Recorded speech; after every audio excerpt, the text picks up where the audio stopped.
کہ میرے والد پاکستان تحریک انصاف کے ٹکٹ ہولڈر ہیں، لیکن ان کو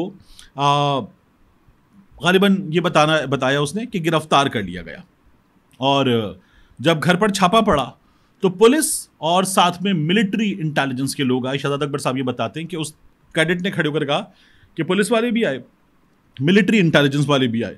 تو پھر سیاست سے جب ہم یہ کہتے ہیں کہ تعلق نہیں ہے تو کیسے تعلق نہیں ہے؟ اب شہزاد اکبر صاحب کہتے ہیں کہ اس سوال کا جواب نہیں تھا، اس سوال کے جواب میں کوئی بات بنی نہیں. یہ بات شہزاد اکبر صاحب نے بتا دی. اب اس کے بعد ہوا یہ کہ ایک اکاؤنٹ ہے ٹویٹر پہ مارخور کے نام سے، اس کا نام ہے مارخور. اب یہ وہ جو انکوگنیٹو والی امیج ہوتی ہے اس ٹائپ کی ایک امیج لے کر، وہ شیڈو ہوتا ہے کلپ آرٹ والا، جاسوس صاحب کالر کھڑے ہوئے، اس ٹائپ کا ایک امیج لگا ہوا ہے. مارخور نے کہا فیک نیوز. اب یہ جب مارخور ہے، اس کو کئی اینکرز ہمارے جیسے طلعت حسین صاحب ہیں اور کچھ مخصوص اینکرز بھی، وہ اپنی خبریں جب دیتے ہیں اپنے یوٹیوب چینل پہ اسپیشلی، تو وہ کہتے ہیں عسکری ذرائع بتا رہے ہیں، اور وہ اس کو بلیو کرتے ہیں. طلعت حسین صاحب تو یہ کہہ چکے کہ یہ اس کے پاس خبر ہوتی ہے، اس کو عسکری ذرائع کے طور پر لیا جا سکتا ہے. تو اب مارخور نے کہا فیک نیوز. پھر ایک خبر اور آئی، وہ خبر تھی برکس نیوز کی طرف سے، اور اس خبر میں یہ کہا گیا کہ Justin Pakistan plans to supply Iran with ballistic missile for its attack against Israel. اور یہ خبر جب دی گئی تو اس خبر پر بھی مارخور نے الرٹ کیے، وہ جو بتیاں گھومتی ہیں ان کے آئیکن لگائے آگے پیچھے اور درمیان میں لکھا فیک نیوز. بالکل اسی طرح کی خبر کچھ دن پہلے آئی، یہ ایک ایرانین جو نیوز آؤٹ لیٹ ہے اس کی طرف سے آئی تھی، اور اس پر عطا تارڑ صاحب نے کہا فیک نیوز. اس سے ملتی جلتی خبر تھی کہ پاکستان کچھ مدد کرے گا جب ایران جواب دے گا اسرائیل کو. ابھی ہوا اسماعیل ہنیہ صاحب والا واقعہ، تو اس پر عطا تارڑ صاحب نے کہا فیک نیوز. لوگوں نے کہا کہ ٹھیک ہے چلیں، پاکستان کی پالیسی ہوگی، ملکوں کے درمیان معاملات میں صورتحال دیکھ کر کودا جاتا ہے، ملک اپنے مفادات کو دیکھ کر چلتے ہیں. ایران اسرائیل کی لڑائی میں پاکستان بعد میں فیصلہ کرے گا، ہو سکتا ہے ابھی نہ کیا ہو. تو یہ فیک نیوز فوری طور پر لکھنا اس معاملے میں اسماعیل ہنیہ کی شہادت کے بعد لوگوں کے جذبات ایران کے ساتھ ہیں، اسرائیل کے خلاف ہیں، فلسطین کے ساتھ ہیں. تو ہم یہ جو فیک نیوز لکھ رہے ہیں، نہ لکھتے، جواب ہی نہ دیتے. ایک ایرانین آؤٹ لیٹ نے نیوز دی ہے، وہ دے کر بیٹھ جاتا. مطلب کوئی پاکستانی چینل نے خبر تھوڑی دی ہے کہ آپ اس کو بتائیں گے فیک نیوز. تو لوگوں نے اس طرح کی کمنٹس عطا تارڑ صاحب کی بھی پوسٹ کے نیچے کیے اور بتایا کہ یہ نہ کرتے، آپ کیوں کیا آپ نے؟ مطلب آپ کون سا کہہ رہے ہیں کہ یہ ہم کریں گے، یہ تو ایک نیوز آؤٹ لیٹ کہہ رہا ہے، جانے دیتے. لیکن عطا تارڑ صاحب نے فوری طور پر کیا. یہ ان کی مرضی ہے، وزیر اطلاعات ہیں، بالکل کر سکتے ہیں اور حکومت بہتر سمجھتی ہے. لیکن خاموشی ہوتی تو بھی کون سی تصدیق تھی؟ خاموشی تو تصدیق نہیں تھی، اور آؤٹ لیٹ بھی، نیوز آؤٹ لیٹ بھی پاکستان کا نہیں تھا. مگر فوری طور پر کہا گیا فیک نیوز. ابھی جو برکس نیوز تھا، غالباً یہ وہ برازیل، رشیا، انڈیا، چائنا، اس طرح کا ایک نیٹ ورک ہے. اب وہاں سے جب یہ آئی تو مارخور نے کہا فیک نیوز. تو یہ دو بڑی خبریں تھیں. اب جس اکاؤنٹ کو عسکری ذرائع کہا جاتا ہے، وہاں سے کہا گیا کہ نہیں، یہ خبریں درست نہیں ہیں. امپورٹنٹ تھا، میں نے کہا میں آپ کے سامنے رکھوں.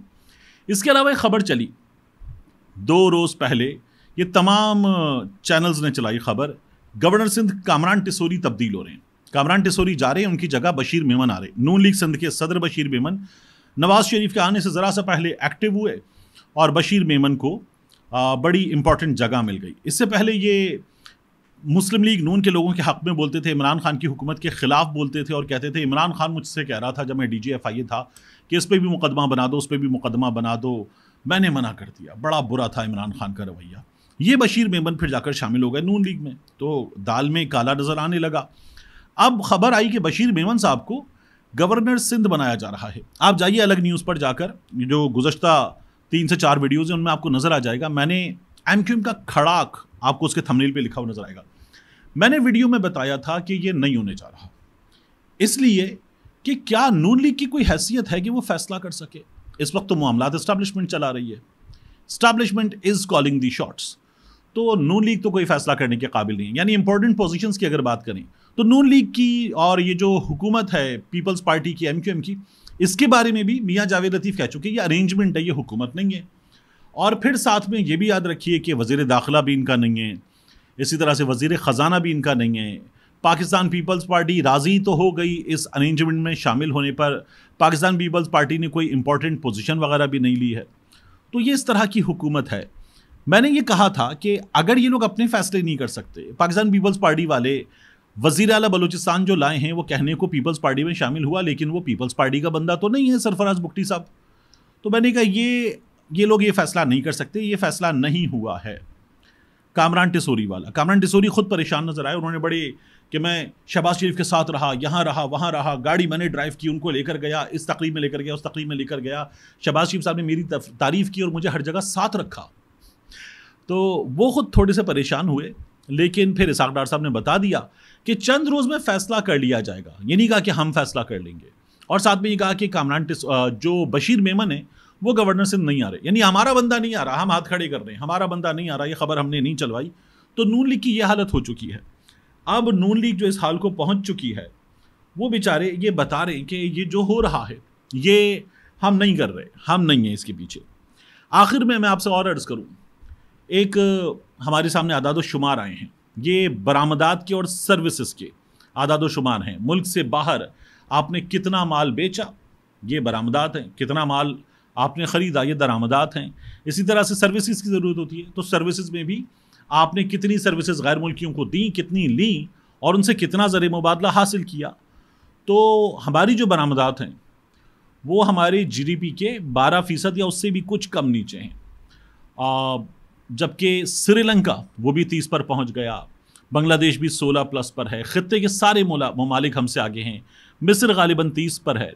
یہ تازہ ترین اعداد و شمار بتا رہے ہیں کہ ہماری پوزیشن کیا ہے. اب ان حالات میں آپ دیکھیے کہ ہمارے ہاں یہ لوگ یہ دعویٰ کر رہے تھے کہ ہم بہترین کر دیں گے، ہم سب سے آگے لے جائیں گے.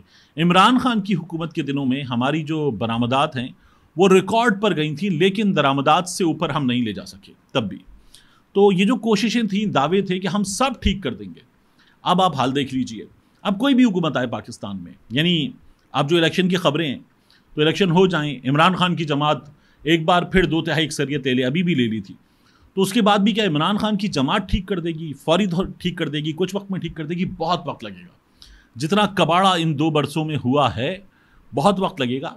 اتنی آسانی سے یہ چیزیں جن کے ٹھیک ہونے کے دعوے کیے جا رہے ہیں ٹھیک ہونے والی نہیں ہے. ایک مضبوط حکومت آئے، اور وہ مضبوط حکومت عوامی مینڈیٹ کی طاقت رکھنے والی حکومت فیصلے کرے، تو لوگ ان فیصلوں کو سہار بھی سکتے ہیں، قبول بھی کر لیتے ہیں، ورنہ کوئی برداشت نہیں کرتا.